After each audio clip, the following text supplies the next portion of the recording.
Hello friends, നമ്മളിപ്പോൾ vacation ട്രിപ്പിൻ്റെ videos part 3 വരെ ഇട്ടു. അപ്പം അന്ന് നമ്മൾ ലാസ്റ്റ് വീഡിയോയിൽ നമ്മൾ മാൽപേ ബീച്ചും സെൻറ്റ് മേരീസ് ഐലൻഡും കണ്ടിട്ട് പുതിയ ഡെസ്റ്റിനേഷനിലോട്ട് പോകുന്നത് വരെയാണ് നിർത്തിയത്. അപ്പം നമ്മൾ പുതിയ ഡെസ്റ്റിനേഷനിൽ പോയിക്കൊണ്ടിരിക്കുകയാണ്. എവിടെയാണ് നമ്മളുടെ പുതിയ ഡെസ്റ്റിനേഷൻ എന്നറിയാമോ? കുടക്. എല്ലാവർക്കും പ്രിയപ്പെട്ട സ്ഥലമാണല്ലോ കുടക് കൂർഗ് എന്നൊക്കെ നമ്മൾ പറയും. കുടക് നമ്മൾ കാപ്പിത്തോട്ടമൊക്കെ പ്രതീക്ഷിച്ചുവെങ്കിലും നമ്മൾ പോകുമ്പോൾ തന്നെ കാണുന്ന എല്ലാ റബ്ബർ തോട്ടങ്ങളാണ് കേട്ടോ. ശരിക്കും നമ്മൾ എത്തിയിട്ടില്ല കുടക്, നമ്മൾ പൊയ്ക്കൊണ്ടിരിക്കുന്നേ ഉള്ളൂ. ആ വഴിയിൽ കാണുന്ന റബ്ബർ തോട്ടങ്ങളാണ് ഇത്. ഇവിടെയൊക്കെ നമ്മുടെ നാട്ടിലൊക്കെ നമ്മൾ റബ്ബർ പാൽ എടുക്കാൻ ചിരട്ടയൊക്കെ അല്ലേ വെക്കുന്നത്. അവിടെ ചിരട്ടയും വെച്ചിട്ടുണ്ട്. നമ്മുടെ നാട്ടിൽ അത്രയും ചിരട്ട കിട്ടാത്ത കൊണ്ടാണോ എന്താണെന്ന് അറിയത്തില്ല. കുറേ റബ്ബർ മരങ്ങളിൽ കുപ്പിയാണ് വെച്ചേക്കുന്നത് റബ്ബർ പാലെടുക്കാൻ. പക്ഷേ കുപ്പിയിൽ എടുക്കുന്നത് നല്ലൊരു ഐഡിയ ആണ് അല്ലേ. കുപ്പിയിലാണെങ്കിൽ അത് ഈസി ആയിട്ട് കൊണ്ടുപോകാനും പിന്നെ ചിരട്ടയിൽ നിന്ന് വേറെ ഒന്നിലോട്ടും പകർന്നൊന്നും വെക്കണ്ടല്ലോ, കുപ്പിക്കകത്ത് അടച്ച് തന്നെ അങ്ങ് കൊണ്ടുപോകാമല്ലോ. അപ്പം കുറേ റബ്ബർ തോട്ടങ്ങളൊക്കെ കടന്നിട്ടാണ് നമ്മൾ മടിക്കേരിയിലോട്ട് പോയിക്കൊണ്ടിരിക്കുകയാണ്. മടിക്കേരി എല്ലാവർക്കും അറിയാമല്ലോ, നമ്മുടെ കൂർഗ് അല്ലെങ്കിൽ കുടക് എന്നൊക്കെ നമ്മൾ വിളിക്കുന്ന സ്ഥലത്തിൻ്റെ പ്രധാന സെൻ്ററാണ് മടിക്കേരി എന്ന് പറയുന്നത്. അപ്പം നമ്മളിപ്പോൾ ഹോം സ്റ്റേ എടുത്തിരിക്കുന്നത് മടിക്കേരിയാണ്. കാരണം മടിക്കേരി സ്റ്റേ ചെയ്താൽ കൂർഗിലെ പല പല സ്ഥലങ്ങളിലോട്ട് നമുക്ക് അവിടെ നിന്ന് ഈസി ആയിട്ട് പോകാം. അപ്പം നമ്മൾ കൂർഗിൽ കുറേ സ്ഥലങ്ങളൊക്കെ നമ്മുടെ ലിസ്റ്റിലുണ്ട് കാണാനായിട്ട്. എല്ലാം നമുക്ക് വിസിറ്റ് ചെയ്യാൻ പറ്റുമെന്നൊന്നും അറിയില്ല. എന്തായാലും നമ്മൾ 2 ദിവസത്തേക്ക് ഹോം സ്റ്റേ ബുക്ക് ചെയ്തിട്ടുണ്ട്, അതും മടിക്കേരി ടൗണിൽ തന്നെ. അപ്പം കുടക് കൂർഗ് എന്നൊക്കെ കേൾക്കുമ്പോൾ നമ്മളുടെ മനസ്സിലോട്ട് വരുന്ന നിറയെ കാപ്പിത്തോട്ടങ്ങളൊക്കെയാണല്ലോ. അതുപോലെ തന്നെ ഞങ്ങൾ നിറയെ കാപ്പിത്തോട്ടങ്ങളൊക്കെ കൂർഗിൽ കണ്ടു കേട്ടോ. ചെറിയ ചെറിയ മരങ്ങളെ നമ്മൾ വിചാരിക്കുന്നവരങ്ങ് വലിയ മരങ്ങളൊന്നും അല്ല ഈ കാപ്പിത്തോട്ടങ്ങൾ തന്നെ. നമ്മൾ മൂന്നാറിലൊക്കെ പോകുമ്പം തേയില വെട്ടി നിർത്തിയേക്കുന്നുണ്ടല്ലേ, അത്രയും അങ്ങ് ചെറുതല്ലേലും അതുപോലെ തന്നെ ദൂരെ നിന്ന് നോക്കി അത്രയൊക്കെ തന്നെ തോന്നുന്ന ചെറിയ ചെറിയ മരങ്ങളാണ് ഇവിടെയും കാപ്പി മരങ്ങളായിട്ട് ഇവർ വളർത്തുന്നത്. അപ്പം വഴിയോരങ്ങളിലൊക്കെ ഇതുണ്ട്. നമ്മൾ മേളോട്ട് കയറിക്കൊണ്ടിരിക്കുകയല്ലേ, ഹിൽ സ്റ്റേഷൻ ആണല്ലോ കൂർഗ്. നമ്മൾ ഊട്ടി കൊടൈക്കനാൽ വാഗമണ്ണൊക്കെ പോലെ തന്നെ ഒരു ഹിൽ സ്റ്റേഷനാണ് കുടക്. അപ്പോൾ നമ്മൾ മേളോട്ട് കയറിക്കൊണ്ടിരിക്കുകയാണ്. അവിടെ ആദ്യം നമ്മൾ കുറേ റബ്ബർ തോട്ടങ്ങളൊക്കെ കണ്ടു, പിന്നെ വാഴ കണ്ടു, തെങ്ങ് കണ്ടു, കമുക് കണ്ടു. കുറേ കൃഷികളെല്ലാം അവിടെ ചെയ്യുന്നുണ്ട്. ഒത്തിരി വീടുകളൊന്നും ഇല്ലെങ്കിലും കൃഷിക്കൊന്നും ഒരു പഞ്ഞമില്ല കേട്ടോ. അവിടെ എല്ലാം നല്ലതുപോലെ ആൾക്കാർ കൃഷി ചെയ്യുന്നുണ്ട്. ആരാണ് ഇവിടെ വന്ന് കൃഷി ചെയ്യുന്നതെന്നൊന്നും അറിയത്തില്ല. എന്നാലും പോകുന്ന വഴികളിലൊക്കെ നല്ല കൃഷി സ്ഥലങ്ങളൊക്കെ നമ്മൾ കണ്ടു. അപ്പം നമ്മളിങ്ങനെ പോയിക്കൊണ്ടിരിക്കുകയാണ്. അപ്പം നോക്കിയപ്പം തൽക്കാവേരിയുടെ ബോർഡ് കണ്ടു. തൽക്കാവേരി നമ്മൾ ശരിക്കും തൽക്കാവേരി ഇന്ന് പോകേണ്ട നാളെ പോകാമെന്ന് വെച്ചിരുന്നതാണ്. അപ്പോൾ ഇന്ന് മടിക്കേലോട്ട് പോകുന്ന വഴി തന്നെ തൽക്കാവേരിയുടെ ബോർഡ് കണ്ടപ്പോൾ നമ്മളൊന്ന് പോയി നോക്കി. പക്ഷേ അപ്പോഴത്തേനെ അത് ക്ലോസ് ചെയ്തിരുന്നു. 6 മണി കഴിഞ്ഞ് നമ്മൾ അവിടെ എത്തിയപ്പോൾ. അതുകൊണ്ട് തിരിച്ച് നമ്മളിങ്ങനെ പോകുന്നത് നമ്മളിപ്പോൾ മടിക്കേരി ടൗണിലെത്തി. മടിക്കേരി ടൗണിലെത്തിയപ്പോഴത്തേനെ ഒത്തിരി രാത്രിയായി. അപ്പോൾ ഇന്ന് തന്നെ രാജാ സീറ്റൊക്കെ കാണുമെന്ന് വിചാരിച്ചാണ്, അതൊന്നും നടന്നില്ല. അതുകൊണ്ട് നമ്മൾ രാത്രി ആയതുകൊണ്ട് എത്തിയതുകൊണ്ട് ഹോം സ്റ്റേ പോയി റെസ്റ്റ് എടുത്തിട്ട് രാവിലെ തന്നെ നമ്മളൊരു പുതിയ സ്ഥലത്തേക്ക് പോവുകയാണ്. പുതിയ സ്ഥലത്തേക്കെന്ന് പറഞ്ഞാൽ ഒരു സ്ഥലം വിസിറ്റ് ചെയ്യാൻ പോവുകയാണ്. അത് നമ്മുടെ ഒരു പീക്കാണ്. പീക്കെന്ന് പറഞ്ഞാൽ നമ്മൾ കുടകിലൊക്കെ വരുന്നവർ മസ്റ്റായിട്ട് കണ്ടിരിക്കേണ്ട ഒരു പീക്കാണത്.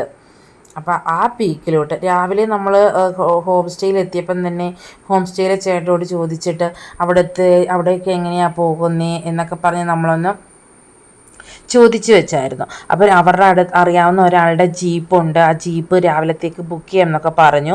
അങ്ങനെ രാവിലെ 4 മണിയല്ല, ഞങ്ങളെല്ലാവരും 4 മണിയൊക്കെ ആയപ്പോഴത്തേന് എഴുന്നേറ്റ് കഴിഞ്ഞപ്പോഴത്തേക്കിന് ഒരു 5 മണിക്ക് മുന്നേ ജീപ്പ് വന്നേ. അപ്പോൾ ജീപ്പ് വന്നപ്പോഴത്തേക്കിനും ഒരു ബൊലേറയാണ് വന്നത്. നമ്മൾ ജീപ്പാണെന്നാണ് വിചാരിച്ചത്. അപ്പം ഒരു ബൊലേറെ വന്നതുകൊണ്ട് നമുക്ക് കുട്ടികളെയൊക്കെ ഉണ്ടല്ലോ, ഈ അടപ്പൊക്കെ ഉണ്ട്, വിൻഡോയും ഡോറുണ്ടല്ലോ, നമ്മുടെ സാധാരണ ജീപ്പ് പോലത്തെ ഇങ്ങനെ ഓപ്പൺ അല്ല ഈ ബൊലേറോ. അതുകൊണ്ട് നല്ല അടച്ചകത്തിരിക്കാൻ പറ്റി. പിന്നെ വിൻഡോയിൽ കൂടെയാണ് അപ്പോൾ വീഡിയോ എടുക്കാനും വരും. അപ്പോൾ കുട്ടികൾ പെട്ടെന്ന് ഇങ്ങനെ ആ വഴിയെല്ലാം ഓഫ് റോഡ് വഴി കൂടെ ഇങ്ങനെ പോകുമ്പോൾ കുട്ടികൾ പുറത്തോട്ട് പെട്ടെന്ന് ചാടി വീഴുമെന്ന് നമുക്ക് പേടിക്കുകയും വേണ്ട. അപ്പോൾ നമുക്ക് അതിലോട്ട് ഇരുന്ന് ഇങ്ങനെ സുഖമായിട്ട് വഴിയോര കാഴ്ചകളൊക്കെ കാണാം. കുറച്ച് ദൂരമൊക്കെ നല്ല നോർമൽ വഴികളായിരുന്നേ. കുറച്ച് ദൂരമൊക്കെ നല്ല ഓഫ് റോഡിങ് എക്സ്പീരിയൻസ് ഉള്ള സ്ഥലങ്ങളായിരുന്നു.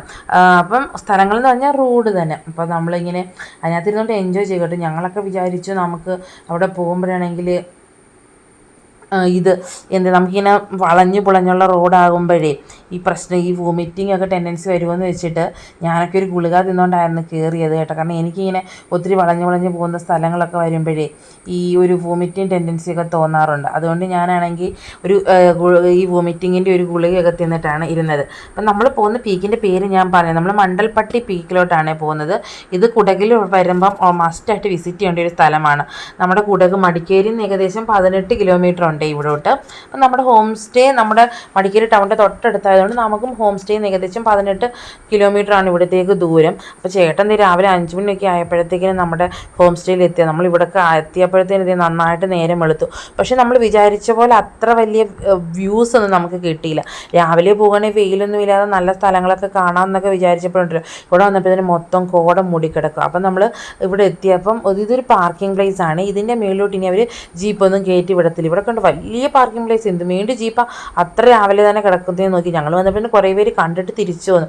അപ്പോൾ അവർ എത്ര രാവിലെ എണീറ്റതായിരിക്കും. ഇവിടെ എല്ലാം ഇങ്ങനെ ഇഷ്ടം എത്ര വേണേലും വണ്ടികളെല്ലാം ജീപ്പുകളാണ് പാർക്ക് ചെയ്യാനുള്ള സ്ഥലമാണ്. അപ്പോൾ ഇവിടെ ഇട്ട് കഴിഞ്ഞിട്ട് പിന്നെ നമ്മൾ ഒരു കിലോമീറ്ററോളം നടന്ന് കയറണം. നടന്ന് കയറാൻ വലിയ ബുദ്ധിമുട്ടൊന്നുമില്ല കേട്ടോ. നമ്മൾ വിചാരിച്ച് നമ്മളിങ്ങനെ നെറ്റിലൊക്കെ നോക്കിയപ്പം കണ്ടത് ഭയങ്കര കാറ്റായിരിക്കും എന്നൊക്കെയാണ്. പക്ഷെ നമ്മളിവിടെ വന്നപ്പോൾ നമുക്ക് അത്ര വലിയ കാറ്റൊന്നും ഫീൽ ചെയ്തില്ല. നമ്മൾ സുഖമായിട്ട് നടന്ന് കയറി. അപ്പോൾ അവരിങ്ങനെ സ്റ്റെപ്പൊന്നും കിട്ടിയിട്ടില്ല. കണ്ട് ഇതുപോലെ ഇങ്ങനെ പാറ ഇട്ട് ഇങ്ങനെ നടന്ന് പോകാനുള്ള സ്ഥലം സെറ്റ് ചെയ്തിട്ടുണ്ട്. അതിലേക്കൂടെയാണ് നമ്മൾ നടന്ന് മേലോട്ട് പോകേണ്ടത്. കുറച്ച് ഒരു കിലോമീറ്റർ നടക്കാനുണ്ട്. അവിടെ നമുക്ക് വെള്ളം നമ്മൾ വരുന്ന വഴികളിലൊന്നും ഒരു കടകൾ പോലും ഇല്ല കേട്ടോ. അപ്പോൾ അതുകൊണ്ട് കൊച്ചു കുട്ടികളൊക്കെ ഉണ്ടെങ്കിലും അല്ലെങ്കിൽ അതുപോലെ ഇങ്ങനെ നടക്കുമ്പോൾ വെള്ളം കുടിക്കാൻ ദാഹിക്കുന്നവരൊക്കെ ആണെങ്കിലും നമ്മൾ വെള്ളം കരുതിയിരിക്കണം. വെള്ളമോ എന്തെങ്കിലും കഴിക്കാനും ഒക്കെ കരുതിയിരുന്നാൽ അത് നല്ലത്. അപ്പോൾ കേശുവിനാണെങ്കിൽ എപ്പോഴും വെള്ളം കുടിക്കേണ്ട ഒരാവശ്യമുള്ളതുകൊണ്ട് അവൻ ബാഗിനകത്തിൽ വെള്ളമൊക്കെ സെറ്റാക്കി അവൻ്റെ കാര്യത്തിന് അവൻ വെള്ളമൊക്കെ എടുത്ത് ബാഗിലാക്കി ആക്കി അതുമായിട്ടാണ് വന്നത്. അപ്പോൾ നമ്മളവിടെ ചെന്നപ്പോൾ താഴോട്ട് നോക്കിയാൽ ശരിക്കും നല്ല കാഴ്ചകളൊക്കെ കണ്ടത്. ഭയങ്കര പച്ചപ്പരവതാനി പോലെ കിടക്കുന്ന സ്ഥലങ്ങളൊക്കെ കണ്ട. പക്ഷെ ഒന്നും കാണാൻ പറ്റില്ല. എല്ലാം കോട കൊണ്ട് മൂടിയിരിക്കുകയാണ്. നമ്മൾ പോയത് ഏപ്രിൽ മാസത്തിലാണ്. ഏപ്രിൽ മാസത്തിൽ ഇത്രയും കോട കാണുമെന്നൊന്നും ഞാൻ പ്രതീക്ഷിച്ചില്ല കേട്ടോ. ഞാൻ നല്ല അടിപൊളി ഗ്രീനറിയും വ്യൂ ഒക്കെ പ്രതീക്ഷിച്ച് പോയത്. പക്ഷേ ഫുൾ കോട നിറഞ്ഞു കിടക്കും. ഇതിലും ബെറ്റർ വൈകിട്ട് വരുന്നതായിരുന്നു എന്ന് തോന്നി. കേശു എന്നോട് പറഞ്ഞപ്പോൾ വൈകിട്ട് വന്നാൽ മതിയല്ലോ, എന്നാൽ നമുക്ക് നല്ല വ്യൂ കണ്ടില്ല. കാരണം വൈകിട്ടും ഒത്തിരി ലേറ്റായി കഴിഞ്ഞാൽ കോട ഇറങ്ങി തുടങ്ങുമായിരിക്കും. പക്ഷേ വൈകിട്ട് ഒരു 4 മണി സമയത്തൊക്കെ വന്നു കഴിഞ്ഞാൽ കുറച്ചുകൂടെ നമുക്ക് നല്ലൊരു ബെറ്റർ വ്യൂ കിട്ടിയേനെ. രാവിലെ നമ്മൾ ജീപ്പിന് 3500 രൂപയൊക്കെ കൊടുത്ത് വെറുതെ വന്നത് വേസ്റ്റായിപ്പോൾ. ഇവിടം വരെ വെറുതെ വന്നു, കുറച്ച് ഓഫ് റോഡ് എക്സ്പീരിയൻസ് കിട്ടി. പക്ഷേ മേളിൽ വന്നിട്ട് കാര്യമായിട്ടുള്ള വ്യൂ ഒന്നും നമുക്ക് കിട്ടിയില്ല. ഇങ്ങനെ കോട മാത്രം കണ്ടു. ഇതുപോലെയായിരുന്നു ഞങ്ങൾ മൂന്നാർ പോയപ്പോഴും. നമ്മൾ മൂന്നാറിൽ ഇതുപോലെ എന്തൊരു ടോപ്പ് സ്റ്റേഷനില്ലേ, അവിടെ പോയി നിന്ന് മേലോട്ട് നോക്കിയാൽ ഭയങ്കര വ്യൂ ആണെന്നൊക്കെ പറഞ്ഞുകൊണ്ട് സ്റ്റോപ്പ് സ്റ്റേഷൻ വരെ പോയി. ഞങ്ങൾ ചെന്നപ്പോഴത്തേനും അത് വൈകിട്ട് സമയമായിരുന്നു. ഫുൾ കോട കയറി കിടന്നിട്ട് ഒന്നും കാണാൻ പറ്റിയില്ല. ഇവിടെ ഇങ്ങനെ വാച്ച് ടവറൊക്കെ വെച്ചിട്ടുണ്ട് അവർ. പക്ഷേ വാച്ച് ടവറിൻ്റെ മേളിൽ കയറി നിന്നാലും കോട മാത്രമേ കാണാൻ പറ്റത്തുള്ളൂ. വന്ന ആൾക്കാരൊക്കെ പിന്നെ ഇവരിങ്ങനെ സൈഡിൽ ഇങ്ങനെ വേലിയൊക്കെ കെട്ടി സേഫാക്കി വെച്ചിട്ടുണ്ട്. അതിൻ്റെ അപ്പുറത്തോട്ടൊന്നും നമ്മളെ കടത്തി വിടത്തില്ല. പിന്നെ വന്നവർക്കൊക്കെ അവിടെ നിന്ന് ഫോട്ടോയും സെൽഫിയൊക്കെ എടുത്ത് കുറച്ച് നേരം തണുപ്പും കൊണ്ട് അവിടെ ഇരിക്കാം, അത്രയേ ഉള്ളൂ. പിന്നെ ഇതൊരു റിസർവ്ഡ് ഏരിയ ആണ്. ഇത് എന്തോ ഒരു അവിടെയൊക്കെ ബോർഡുകളൊക്കെ കുറേ എഴുതി വെച്ചിട്ടുണ്ട്. ഇതിനെന്തോ ഒരു പേരും പറയും. ഈ നമ്മൾ പറഞ്ഞതുപോലെ മണ്ടൽപ്പട്ടി പീക്ക് എന്നല്ലാതെ വേറെ എന്തോ ഒരു പേര് ഇതിന് പറയാം. അതവിടെ എഴുതി വെച്ചിട്ടുണ്ടായിരുന്നു കേട്ടോ. അപ്പോൾ അതിൻ്റെ അവിടെയൊക്കെ നമുക്കിങ്ങനെ നിന്ന് ഫോട്ടോയൊക്കെ എടുക്കാം.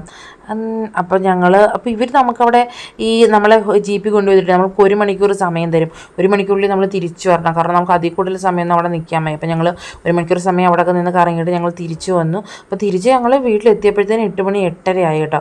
അപ്പം ഇത് ഞങ്ങൾ താമസിച്ച ഹോം സ്റ്റേയിലുള്ളൊരു പേരയാണ്. നല്ല റെഡ് കളറിലെ പേര്. അതിൻ്റെ ഇലയൊക്കെ കണ്ടോ, എനിക്ക് ഭയങ്കരമായിട്ട് ഇഷ്ടപ്പെട്ടു കേട്ടോ. അതിന് നിറച്ചും പൂവുണ്ട്. പൂവാണെങ്കിൽ പിങ്ക് കളർ. ഇത്രയും നാൾ അങ്ങനെ ഒരു പേര് ഞാൻ നാട്ടിൽ കണ്ടിട്ടില്ല. ഉണ്ടായിരിക്കും നാട്ടിൽ, പക്ഷേ ഞാൻ കണ്ടിട്ടില്ല. അപ്പോൾ അത് കണ്ടപ്പോൾ എനിക്ക് നല്ല ഭംഗി തോന്നി. ഇതാണ് ഞങ്ങൾ താമസിച്ച ഹോം സ്റ്റേ. അവരിവിടെ കണ്ടോ, അവിടെ ഇങ്ങനെ ഒരു ബാൽക്കണി പോലെയുണ്ട്.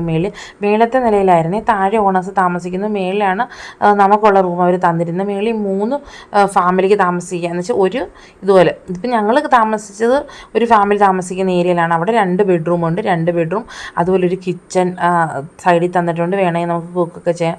കുറച്ച് ഹീറ്ററും കുറച്ച് പാത്രങ്ങളും ഒക്കെ തന്നിട്ടുണ്ട്. 2 ബെഡ്റൂമിന് അറ്റാച്ച്ഡ് ബാത്റൂമും ഒരു കോമൺ ബാത്റൂമും ഉണ്ട്.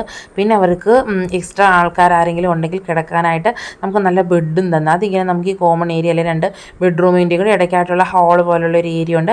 അവിടെ താഴെ വിരിച്ച് കിടക്കുകയും ചെയ്യും. അതേപോലത്തെ 3 ഫാമിലിക്ക് താമസിക്കാൻ പറ്റും. നിങ്ങളിപ്പം 2, 3, 4, 5 ഫാമിലി ഒത്തുചേർന്ന് വരുവാണെങ്കിൽ ഇതേ ഹോം സ്റ്റേയിൽ തന്നെ നമുക്ക് 2, 3 ഫാമിലിക്ക് താമസിക്കാനുള്ള സ്ഥലമുണ്ട്.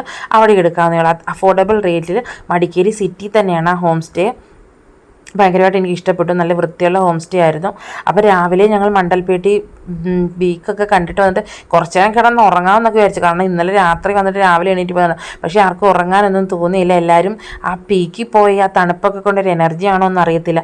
ഞങ്ങൾ പീക്ക് ചെയ്ത് തിരിച്ച് വന്നിട്ട് റെഡിയായി ഫ്രഷ് ആയിട്ട് അടുത്ത ഡെസ്റ്റിനേഷനിലോട്ട് പോയിക്കൊണ്ടിരിക്കുകയാണ്. അതിൻ്റെ വീഡിയോ അടുത്ത ഭാഗത്ത് കാണാം. ബൈ.